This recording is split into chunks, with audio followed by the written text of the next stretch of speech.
What is up, Husker Nation? Welcome to the Big Red Nation channel. My name is Jason, and welcome to this special transfer portal edition of Let's Talk About It. So let's talk about many things. Actually, let's go ahead and dive into many things. I think I'm actually going to start off. I plan to maybe finish this video with it, but I kind of want to start this video, get it out of the way, get out. Not to say that I wouldn't like to talk about it longer, but since I started planning out this episode, we finally got some official things. I want to kind of look over some more and take some more time on the transfer portal. So I would, hate to get so far into the video and forget to talk about the amazing win by the men's basketball team over Michigan State on Friday night. What a game, 58-56. I think what a just pivotal, monumental might be a little too big right now because it's so early in the season, but it does feel that way. It's such a monumental but very pivotal win for Fred Hoiberg and this Husker men's basketball team for this season. A lot of people are always kind of talking about obviously the fans' reaction, right, of rushing the floor after the game. And I've heard a couple other people talk about this on the different podcasts throughout the day. And, that's kind of what I think too is, the fans rushing the court didn't have a ton to do with the fact that we just beat Michigan State, a 9th-ranked team, at home. I mean, that had a little bit to do with it because, Michigan State's blue blood, just kind of what it represents. But it had way more to do with the fact of like, hey, here was the real first, like, yes, Creighton was kind of a big test. Then Illinois on the road was a pretty big test. And if that win would have happened at home, I think we would have probably rushed the court then too. And then if we would have rushed the court against Illinois, we probably wouldn't have Friday night against Michigan State. But it was more of like the statement win that really solidifies this men's basketball team this season and where they stand in this season of college basketball. We're about to be a top 10 ranked team come tomorrow. Like that's just never happened before. I think the highest rank was like 11th or 12th back in 91, whenever that 91 team was, I think. We've never been inside the top 10. We've never had a single digit by Nebraska's name. And started seeing some people predictions like for the bracket. And after the win against Michigan State, they got Nebraska as a 2 seed. Now, do I think that's where we'll end up? Probably not. But like they're being talked about like that. They've got an insanely impressive resume right now with wins over Kansas State, Oklahoma, Creighton, Illinois, Wisconsin, now Michigan State. Tomorrow night's going to be a very tough road matchup against Ohio State. And then we've got Indiana. The battle of the flips, the school flips. The now football school, former basketball school against the now basketball school, former football school. So, we've got some big games coming up. Hopefully we can at least split. If we win both, like this is easily a top 2-3 team in the nation. It's going to be interesting to see what they do the rest of the year. It's going to be awesome. I think Rienk Mast has definitely played himself into being a first-round draft pick in the NBA draft. Price Sanford is probably a round 2 guy. I think Jamarcus Lawrence keeps this up. I think he could play himself into a roster spot. And I don't know if we have one more year with him or not. But this team just plays really well, man. They play insanely good team basketball. And it's just been so much fun to watch, man. Like I've been somebody that, yes, as like basketball has kind of evolved and become way more about, just launching threes and the guard play and, and in college basketball, it became more of the one and dones, transfers all over the place because they were kind of more known as the transfer place way before football got to that. And it was just like you can never get to know the players. Um, Basketball just wasn't looking as good because it was constantly new players learning how to play with each other for the first time. So like took like half a season to become good. In the NBA, it just the basketball to me just wasn't as much fun to watch. It was just a bunch of guys just launching threes. So I've kind of been a guy that's kind of just fallen out of basketball, like watching basketball in general. But this team right here is like, this is what I like watching, even though they do shoot a lot of threes. Yes. Um, but just the style of basketball and the way that they play defense is just so much fun to watch. I enjoy it a ton. So it's gonna be a fun season. All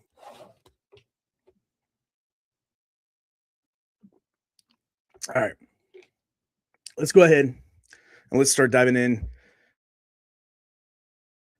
to mostly what this video, what this episode, what this stream is all about, and it's about the transfer portal. Right. So let's go ahead. Here's just kind of my initial thoughts overall. So going into day one, if anybody watched my last video, my last stream, I mentioned they better have a game plan and they better get that quarterback, whoever it is, like right, like at midnight. Now, it didn't happen quite at midnight, but it happened pretty damn early in the morning to the point where it was very clear that Nebraska had already been, whether it's through back channels, agents, whatever, they had their guy early. They had talked to people. They have a game plan. And I was very happy about that. Whether or not I'm super excited about Minchie himself, which, the more and more I've heard about him, you hear people talk about him. We kind of say this about whenever we get coaches, right? If the former team is happy that they left or is mad that they left, right? You want to hear that they're kind of mad. Oh man, that sucks. Right. Or because, like Satterfield left and everyone's like, thank God somebody took him. Right. And that was like a big red flag. There's a lot of Notre Dame fans that are like, this sucks. He was a great quarterback, but he's obviously not going to start over CJ Carr now. So, hey, Nebraska, you got a good one. And you hear it from all the people, from fans, you hear it from beat reporters or beat writers, the reporters, the podcasters, everybody had nothing but good things to say about Kenny Minchie and how really kind of how surprised that they were that he didn't win the job against CJ Carr. They all thought that he outplayed CJ Carr all spring long and fall camp long. It was just something more of like, I guess maybe Marcus Freeman just had more of a gut feeling that CJ was more of the guy, was willing to go with him. Now, what does that mean? What little tangible did Kenny not have that would have had Marcus Freeman had him start? I don't know. That's kind of the red flag right now on him. But if you just look at his ability, what he can do, the fact that, look, he's not a guy that couldn't start at Iowa State, right, or Colorado, or something else. Notre Dame right now is a year out of being in the national championship, right? And Kenny Minchie has been part of that program. He's been there for a minute. So he knows how to win. He knows what it takes to be in a winning program. He can bring that to this program, hopefully, as the leader. Again, I personally would have much rather seen them get anybody from any level, but somebody that's a little more like a junior or senior. Even though Minchie is more like a redshirt sophomore, so he's going to be a redshirt junior coming in. So he is still a little bit older, but somebody that's more of like a true junior, redshirt junior, true senior, somewhere in their like already 4th, 5th, 6th year. Like I said, because I wanted them to basically just give another year to let TJ grow and learn under an older guy, and then he can move in. Because I do think that TJ can be a guy that can move in eventually. But this is the way that they went. I can't hate on this pick. I like I said, the more and more I hear about Kenny Minchie, I'm liking the pick. I think he's going to fit in well. He's got kind of a history with Dana. Dana recruited him hard whenever he was at Houston. So, he's kind of got a lot of um, uh, studying and scouting in on Minchie. So I think he feels confident in what they're getting in Kenny Minchie. So we kind of got to like all that.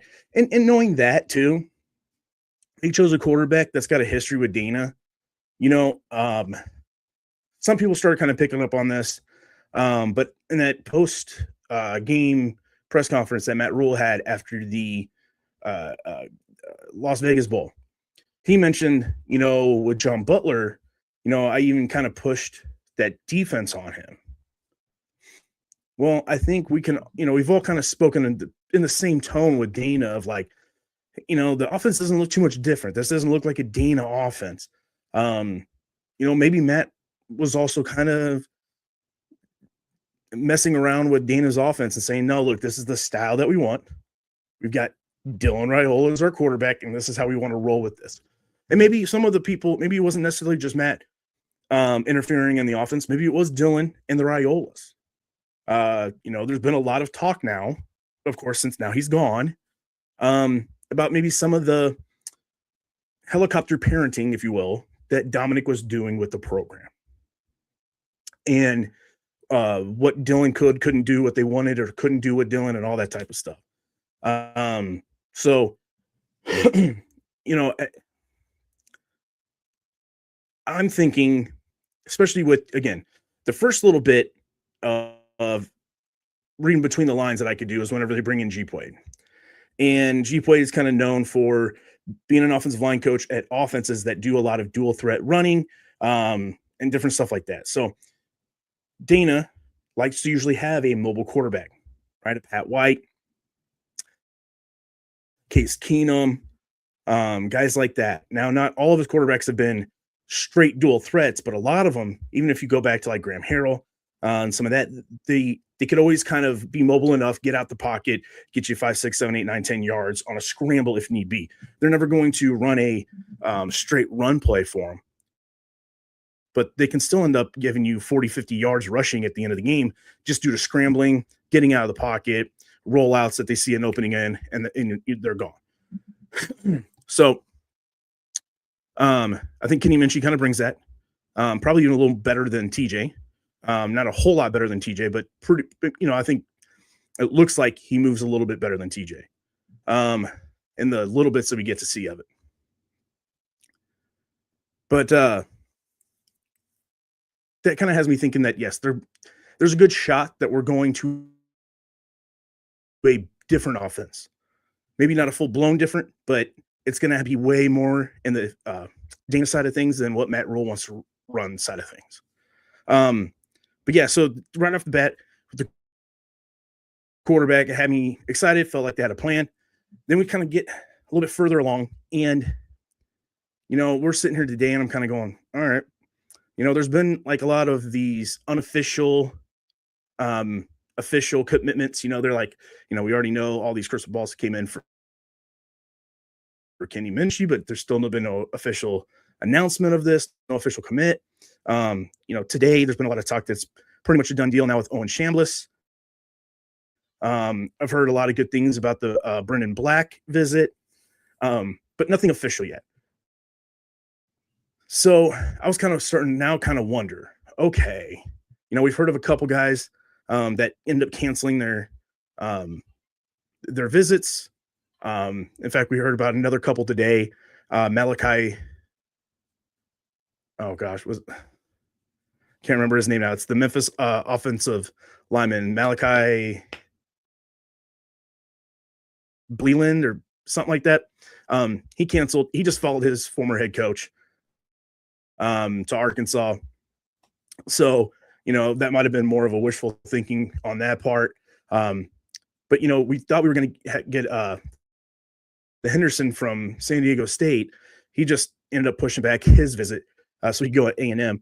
More than likely, we're probably not going to get a visit from him anymore. I think there was a defensive line guy too. I can't remember who, but he also canceled. So, all of a sudden now it starts to feel like, well, maybe they didn't quite have the plan that I thought that they had. or they're just definitely nowhere close um, to being a place yet where they can just pull people in no matter how much money that they have. Um, and that's unfortunate. It really is. Because, you start seeing, again, Indiana is a unicorn and definitely not trying to compare. But the reason why going into several seasons, even before Cincinnati ever got to Indiana, I always had hope that Nebraska could be that team that if they can just get 1 year to get it to click and they are super successful, that that would get the thing rolling and it would awaken a giant in what Nebraska football is. Because you look at Indiana, all they've done is proven that they had that one good year, the flip, very successful. They don't even have the brand behind them. And now you look at every year in the transfer portal, they're getting guys. They're getting some really good replacement guys. And through the transfer portal, they're staying old. They're like the one of the oldest teams in the NCAA this year. They're all like 21 and up, like all their starters. That's a big deal in college football right now. So, and I just think they're a good example. I know the Cincinnati thing or the Chris Signetti thing is definitely a unicorn thing. It is. Do not want to compare strictly to that. But what I'm saying is, I always thought, even before Indiana happened, Nebraska could be that team that one good year will flip it and get us back going and rolling the way we want this program to roll. And I still believe it can still happen. I still believe that if we can just get the right pieces in place, the right coaches, have a good year. Let's say, we go out next year, we have a good year, we get the right players in. Might not be the best players, but we get the right players in. We've got the right coaches in. Maybe it's the right styles. And let's say we shock a couple teams. Maybe we do only win 7 or 8 games, but one of those wins is against an Ohio State or an Oregon or Indiana or something. I don't know, right? There's a shocker win in there somewhere, an upset win in there somewhere. We finally get that ranked win against some team, whether maybe it's Illinois, maybe it's Washington. I don't know. But shows just a little bit of that glimmer of like, ooh, this is what we were thinking we were going to get with Matt Rule. This is what he's been kind of promising. Now we can kind of start to see it. Then we get to another transfer portal. Now all of a sudden we look way more attractive. And we'd be getting in that really good 2017 class coming in. Maybe we get Ahmad Hudson to commit. And now he's huge. And you know what? Because he wants to play both. He's literally a 5-star in both basketball and football.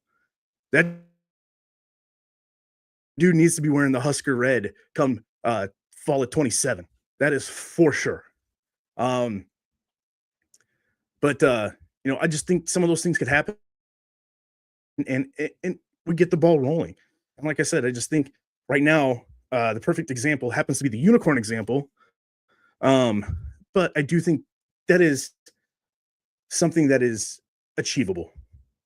Maybe not in the exact same way, but just more of the generality of if we can just have a little bit of success and a little bit of national success and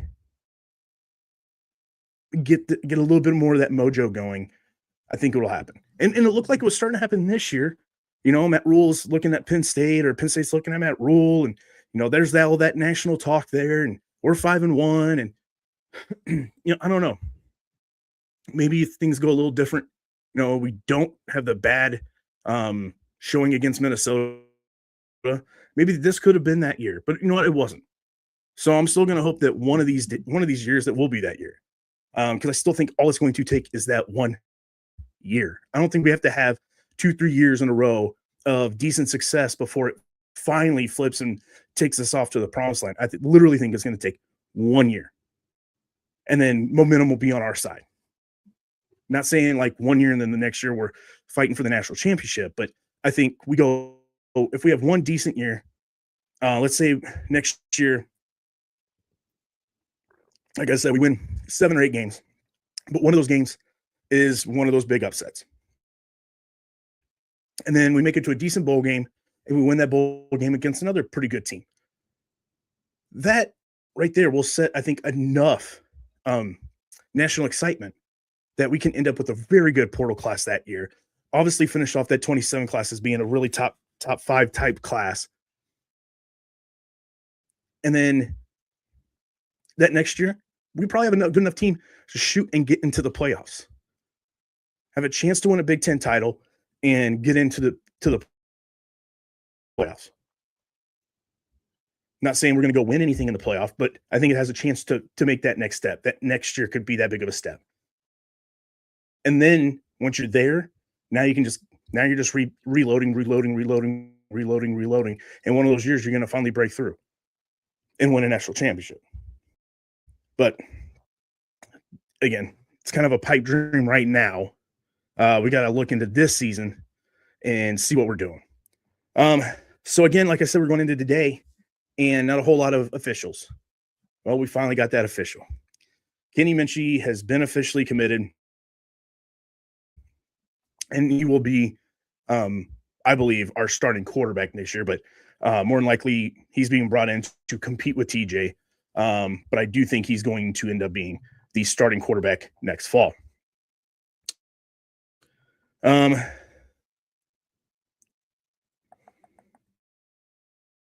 So we're going to start looking at the list of some guys, the people that have been here visiting. I'm going to look at who we've lost in the portal. Obviously, the one person we gained. But I did want to talk about kind of the defensive line situation, defensive line coach. Here we are 3 days in. Still no D-line coach. It's been really quiet, which some of the rumors have now starting to maybe put some dots together.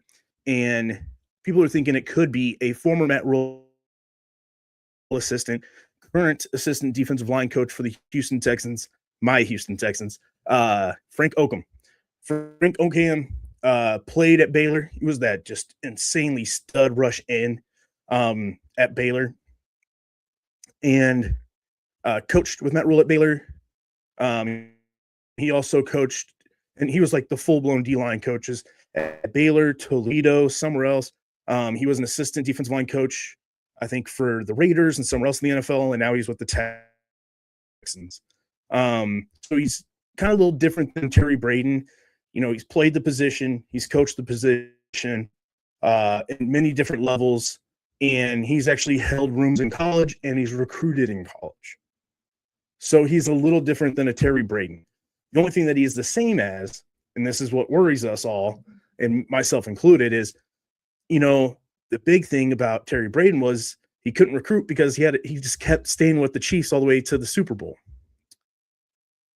Frank Okam, or Okam, however you say his last name, is with the Texans. We're in the playoffs.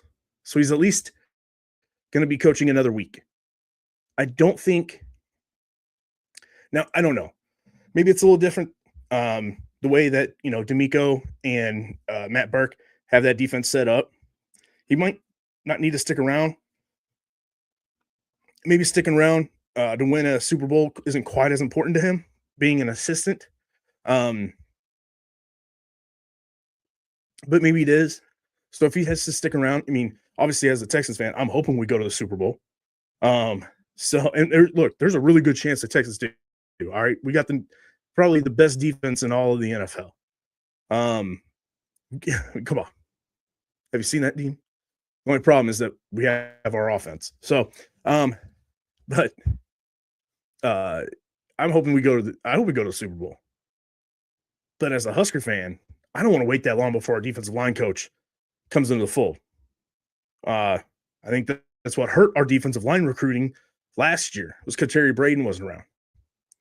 You can probably, whisper in a lot of these prospects' ears like, hey, listen, this is kind of who we have. But, we just can't say anything. You can't say anything because, he's still under contract there. And But players want a for sure thing. They want to know for sure that they want to be able to talk to Frank Okam. So that part kind of worries me, but we'll see. We'll see. That's again just a big rumor that I think even might not have a whole lot of smoke to it.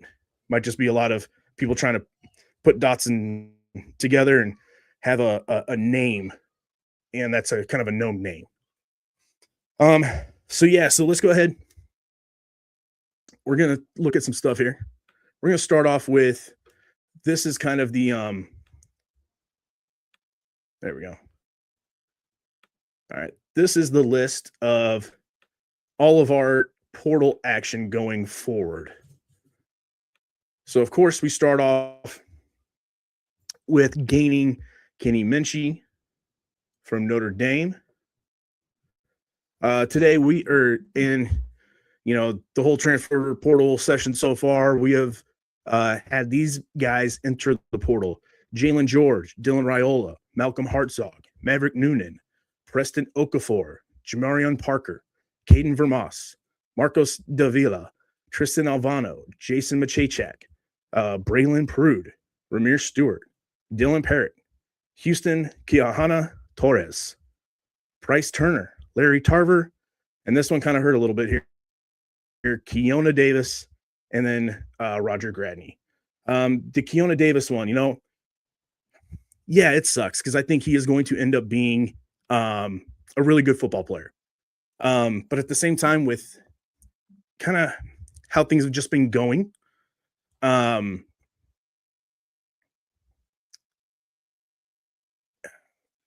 just kind of the way things have been going,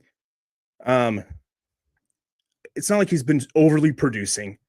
And I want to kind of trust in the new DC. I know we don't have a D-line coach, so he hasn't really been a part of it, but I kind of want to trust in our new DC and putting in the players that he wants and things he needs in this program and get rid of the ones that he doesn't have faith in.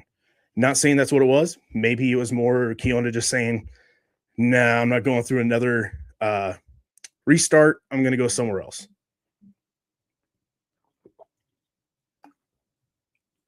I don't know. But so again, I'm not going to get too bent out of shape really with anybody leaving, in all honesty. So all right, let's go ahead and look at who will be visiting, maybe who already has. So again, Kenny Minchie supposed to come on Wednesday, but he went ahead and made it official anyway. He is coming in. So coming up Monday, tomorrow, we've got Quasi Gilmer, wide receiver out of UCLA. Should be a pretty good player. He's got a 4-star. He's 38 ranked wide receiver. I think it'd be a good depth position there. Today, we officially had in defensive lineman out of Kansas State, Malcolm Alcorn Crowder, another good player. From Iowa State, Will Hawthorne.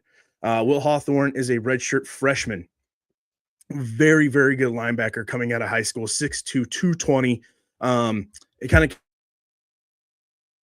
came down to Nebraska and Iowa State in the recruiting last year, and he chose Iowa State. But now it looks pretty good for Nebraska to get Will Hawthorne. I think he'd be a great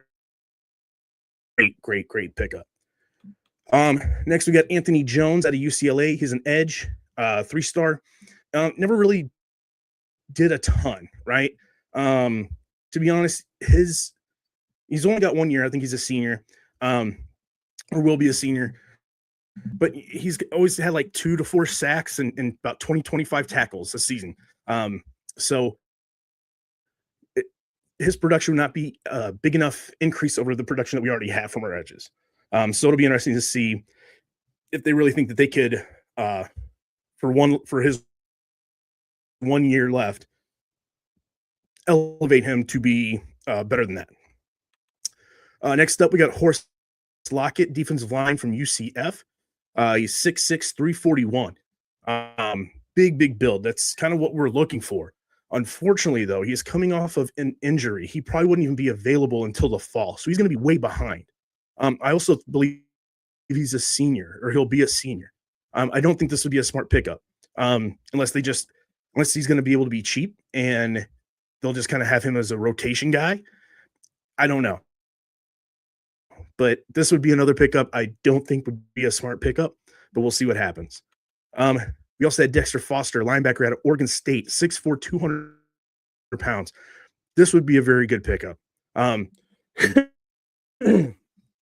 This guy's just got a great built. I think he'd be a really good pickup. Could put him next to Vincent Shavers or Owen Chambliss, and they'd have a pretty stout linebacking core. Then we got Drew Clausen, long snapper out of Iowa State as well. Doesn't look like they're going to get the extra year of eligibility for Kevin Galick, so that's going to be a position of need. Obviously, would be a good pickup. Then we got safety Dwayne McDougal from San Diego State. Really good pickup right here. This guy is really good. Again, I think the more San Diego State guys we bring in, I think the better. To help the whole team really understand what that defense is about and the calls and all that type of things going forward. Guys that were here yesterday were Owen Chambliss, again, linebacker, 6'3", 205 from San Diego State. He's one of the top linebackers in the portal. He is the San Diego State's leading tackler last year, had over 100 tackles. I believe it was 4 sacks, 9.5 tackles for loss. He is the guy that we need on defense. Like, we have to have him commit, and it sounds like that's what's going to happen. We're kind of fighting off Texas and Ohio State right now, but this would be a much get. Also yesterday, we had Daleson Staley from Kansas City, Missouri, but also from San Diego State. Looks like it's kind of down to us in Missouri. He also has a good connection with Jamar Mosey. So hopefully that plays in our favor. And again, him having, played under our defensive coordinator be good. The guy that was here on Friday was Brandon Black. Again, offensive guard from Iowa State, 6'3", 285. I believe if I saw that right somewhere else, I think he was even bigger than that. 285 seems small. This might be old weight, because that sounds wrong. I remember seeing whenever I saw it on Twitter, he was listed as like 300 and something pounds. So that's interesting, but also looks to be good. A good possibility that he is going to be in. As of right now, that's all they have on the visits. So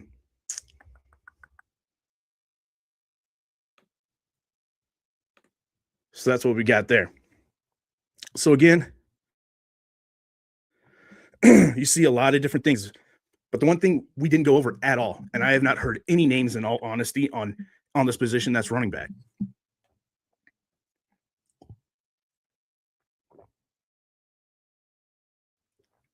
I don't get it. I thought Mekhi Nelson looked pretty good in the Vegas Bowl, but not good enough that this is who we got. Like, I don't think he can go be our number one running back next year. I think you definitely have to go get a proven guy that's going to go give you 1,000 yards. Go get a Cam Edwards. Go get a Raymond. Guy from Arizona State. I think it's Relic Black or something like that. Like, go get some of these guys. We need to go start looking at running backs. The defensive line room, I kind of understand why we don't have a whole lot of guys lined up there. And that mainly has to do with the fact that we don't have a D-line coach. We've got a running backs coach, though. We just had an All-American back. So you would think that would look attractive to potential running backs in the portal right now. So we'll see. Again, don't want to get too crazy about all this stuff, because you know what? There could be guys coming out into the portal from some of the teams that are still out there. I don't know.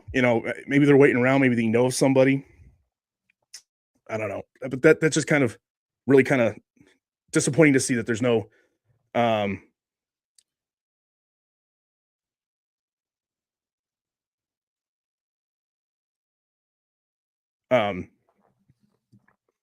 it makes no sense that there's no portal guy. I don't know. Makes no sense why they're not going after running backs. But yeah. So anyway, one of the guys though that we went through on that we did lose, that I'm definitely going to keep my eye on all portal season long, that I'm sure a lot of other Husker fans are going to as well, and that's Dylan Raiola. And where's he going to end up? Because as you guys all heard, I'm sure, is Louisville was kind of the main school that really kind of got thrown around with his name. Now, there were some Oregon rumors, especially whenever that one CBS report came out in the middle of the year. But that is pretty much only came from Dylan's camp. It's not come from agents, other people, not come from Oregon. It's really just strictly came from Dylan and his camp of like, oh yeah, no, Oregon's been, I think, interested. Like, I've even heard a national reporter today on 24/7 during their portal show. I saw a clip, and he's like, I haven't really heard anybody, but his camp kind of keeps floating around Oregon. But again, that's going to come down to if Dante Moore leaves. Plus, they've already got a very good quarterback room. So they've got guys that can sit there and replace Dante Moore that's already in their system. So I'm not really sure. Then you look at the Louisville school, they just signed Lincoln Kindholtz. I do not believe that they would then go after Dylan. Also because Dylan's not going to go somewhere and compete. I think we've all figured that out. Dylan is not the kind of guy that wants to go and compete.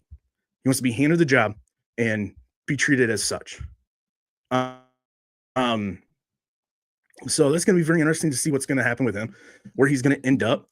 And, kind of just like, is he kind of put himself in an eco situation? Because I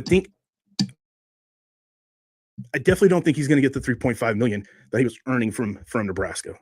And, I know I've seen some people talk about it as if it's not a huge deal. But the whole fact that like Dylan hasn't put out a thank you post or like an official announcement saying, hey, look, I appreciate all this. Appreciate people giving me a shot there. It's unfortunate maybe things didn't go the way we wanted. For a fresh start, I'm decided to enter the portal. Thank you, Husker Nation. We haven't gotten any of that. And I don't know, maybe I am wrong, but for a quarterback, a leader, that position, I believe it's important to do that. Not for us, even though we want to see that for us, because, a lot of us put a lot of faith and put in a lot of money into buying your jerseys and to doing all this other stuff. But it's for the other schools. Whenever they see quarterbacks act certain ways, it turns them off, because being a quarterback, you got to hit on all those things. It's kind of, in no way is anywhere close to the type of person that Shadur Sanders is, but it's the same thing that hurt him in the draft. Like, just whenever you don't act a certain way, whenever you showcase certain attributes that might, pop up in different situations as in a negative way, it's going to scare teams away from you at that position. Yes, players that act like that at wide receiver, at defensive line, at whatever, can get away with it because it's different. You're not the leader of the team. You're not trying to lead other men. And so, I think it's just kind of odd that he hasn't put anything out. I just do. So, let's see here. What else was we going to talk about?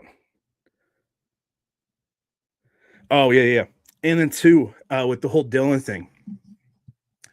So the more that I've kind of watched some different things and read up on different things and all this stuff, I think it's becoming clearer and clearer that Dylan was a bigger problem with our offense and the program as a whole than I think what we even thought.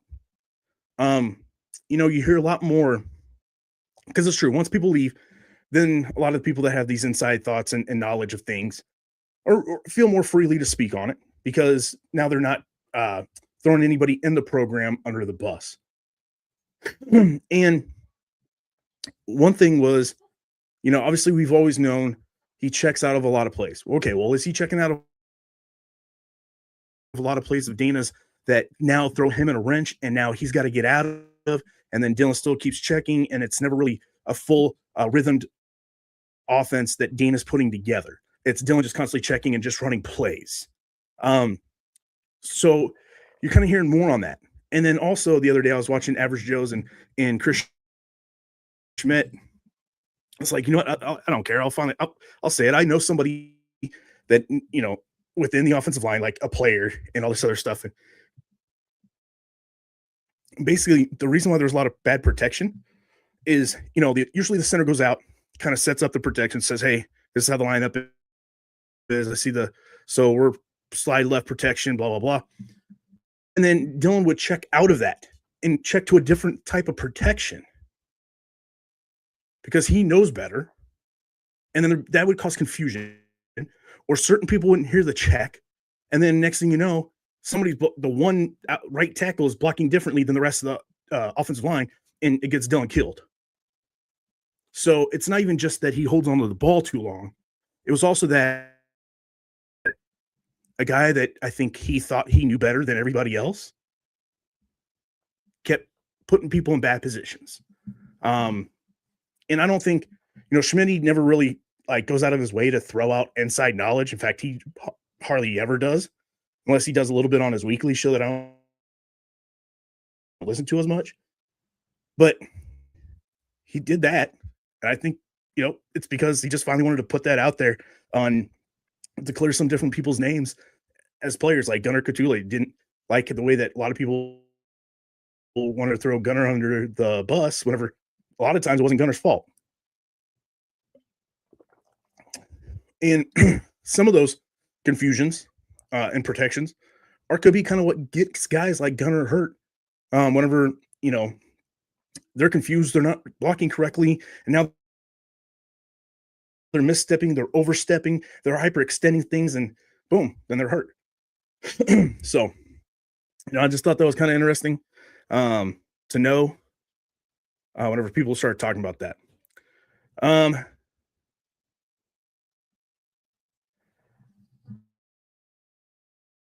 Yeah, so that's pretty much what we'll just talk about. I'll leave it off there. I was going to talk a little bit about the playoffs and stuff, but I think I might throw that onto another show later this week. Maybe I'll do a preview for the this weekend's playoff games, and I'll kind of talk about that then. Kind of just my thoughts on what college football needs to do to correct all the bad parts of the playoff, get the calendar right for the year, and things like that going forward. And maybe we'll have more updates on more people in the portal, more people coming to us from the portal. So yeah, guys, that's my portal special. Hopefully we hear some more things over the next couple days, and hopefully good things for Nebraska football. But like always, baby, go Big Red for life.